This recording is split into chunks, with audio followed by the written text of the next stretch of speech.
ॐ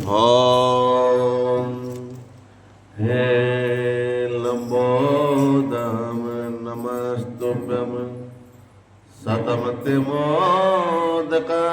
प्रियं हे निर्विघ्नं प्रमे देव सर्वकार्येषु सर्वदा हे ध्यानमूलं गुरुमूर्ते पूजामूलं गुरुपदं मन्त्रमूलं गुरुर्वाक् हे मोक्षमूलं गुरुकृपा मोक्षमूलं गुरुकृपा।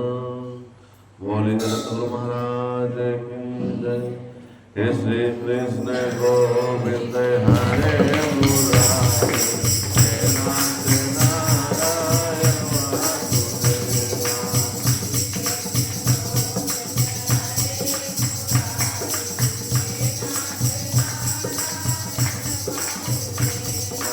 विद्वान स्वामी सखा हमारे विद्वान स्वामी सखा हमारे हे नाथ नारायण वासुदेव श्री कृष्ण गोविंद हरे मुरारी हे नाथ हे नाथ नारायण वासुदेव। बोलिए श्याम रामचंद्र भगवान की जय। राधा कृष्ण भगवान की कार्तिक महात्म की जय। कार्तिक मास महात्म में 17वां और 18वां अध्याय। नारद जी कहते हैं उस समय जब शंकर भगवान के गण युद्ध भूमि में टूट पड़े तो जलंधर के सुम निशुम आदित्य महासुर काल ने भी सभी डर के मारे पराजित होने लगे। यह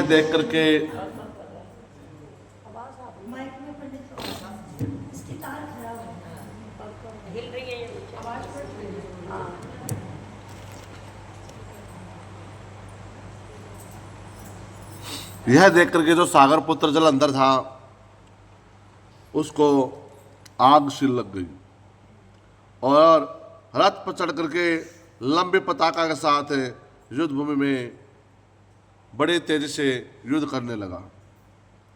उधर जय श्री शंकर भगवान के जो गण थे वे तत्पर होकर के युद्ध भूमि में गरजने लगे।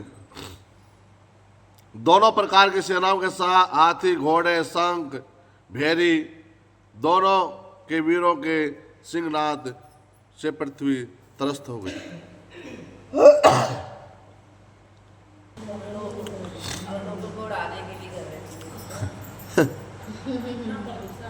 तत्पश्चात जलंधर ने कोहरे के समान बाणों को फेंक करके पृथ्वी और आकाश को एक प्रकार से बीन डाला। नंदी 5, गणेश 5, वीरभद्र को 1 और 20 बाण मार करके शरीर में छेद कर दिया। उसने जलंधर ने सब देवताओं पर प्रहार कर दिया। नंदी पर लग गए, गणेश महाराज पर लग गए, वीरभद्र पर लग गए। तब मेघ के समान गर्जन करने वाला रुद्र का जो पुत्र कार्तिक था वो भी अपनी जो न शक्ति थी वो जलंधर को दे मारी और घोर गर्जना के साथ वह पृथ्वी पर जा गिरा। परंतु इतना बलशाली था किसी घड़ी उठकर क्रोध आविष्ट होकर के कार्तिक को भी अपनी गदा से प्रहार किया, किंतु कार्तिक वरदान की सफलता के कारण शंकर पुत्र कार्तिक पृथ्वी पर सो गए। गणेश और नंदी व्याकुल होकर के गदा के प्रभाव से वह भी पृथ्वी पर गिर गए। वीरभद्र का सिर फट गया और बहुत रक्त बहने लगा। वीरभद्र का रक्त देख करके जो शंकर भगवान के दूत थे वे चिल्लाते हुए संग्राम भूमि को छोड़ करके भागने लगे। बोलो शंकर भगवान की जय। हे ओम नमः शिवाय, ओम नमः शिवाय। हे नमः शिवाय, ओम नमः शिवाय। बोले नमः शिवाय, नमः शिवाय।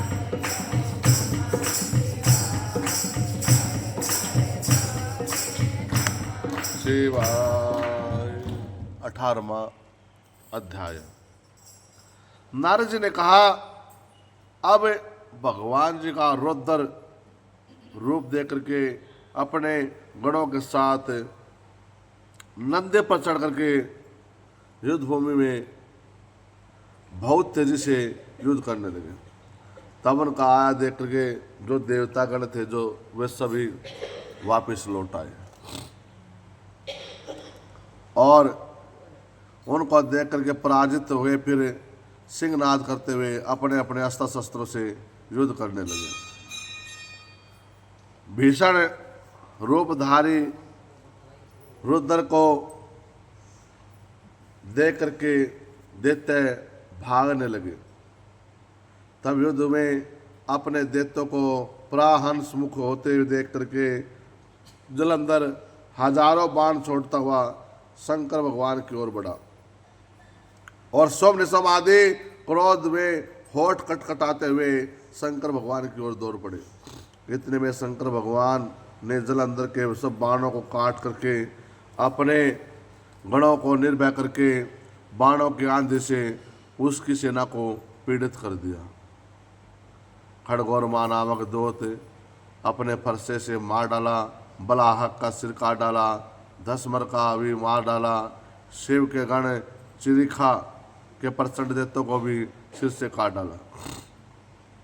जो शंकर भगवान का जो बैल था उसने भी अनेकों दैत्यों को मार डाला। यह देख करके जलंधर अपने आदि दैत्यों को धिक्कारने लगा और भयभीत होकर के धैर्य खोने लगा। इस प्रकार भयग्रस्त देख करके दोबारा युद्ध भूमि में आने को तैयार न हुए दैत्य सेना के पलायन हो जाने पर महाक्रुद्ध जलंधर शंकर की ओर बढ़ने लगा। साथ ही उसने 70 बाण मार करके शंकर भगवान को दग्ध करने लगा।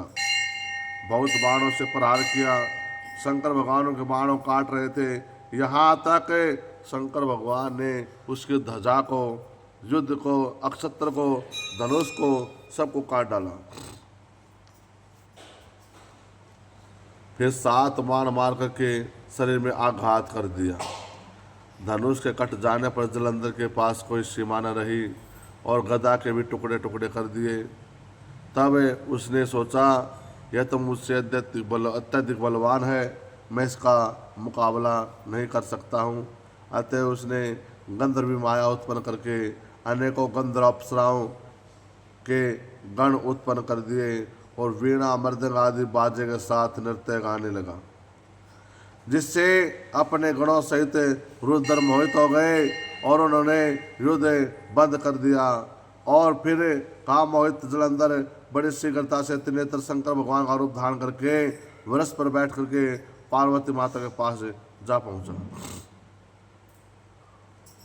उधर जब पार्वती ने अपने पति को आता देख करके सखियों का त्याग कर दिया और आगे आई। पार्वती को देख करके जलंधर कामोत्तर होकर के अपने पतन से जड़ हो गया और गौरी ने उसे पहचान लिया और वह अंत धारण होकर के उत्तर की ओर मानस पर चली गई। तब वहाँ पार्वती को न देख करके जलंधर फिर शिव जी की ओर लौटा और उधर पार्वती माता ने विष्णु भगवान का ध्यान किया और बुला करके कहा, दैत्य का धन कृत्य कहा यह प्रश्न किया और आप उससे अवगत हैं। भगवान विष्णु हाथ जोड़ करके सिर नवा करके उत्तर दिया, आपकी जैसी आज्ञा हे माता, जो आपके हो गए उसका मैं पालन अवश्य करूंगा। हे जगत माता, जैसी आपकी आज्ञा है वैसा सिरोधार्य होगी। जगत माता ने विष्णु भगवान से कहा, उस दैत्य ने जो मार्ग खोला है उसका अनुसरण अनुचित नहीं है, यह उचित है। इसलिए मैं तुम्हें आज्ञा देती हूँ, तुम भी जाकर के उसकी पत्नी का जो पतिव्रत है वो भ्रष्ट कर दो, तब वह दैत्य मर सकेगा, अन्य उसकी मृत्यु निश्चित नहीं। पार्वती माता की आज्ञा पाकर के भगवान विष्णु उस बात को सिरोधार्य करके छल करने के लिए वापस जलंधर की नगरी में आ जाता है। बोला शंकर भगवान की, विष्णु भगवान की जय। हे श्री राम जय राम जय जय राम, श्री राम जय राम, श्री राम जय राम जय जय राम, श्री राम जय राम जय जय। बोलो श्री राम जय राम, जय जय राम। बोलो श्री राम जय राम,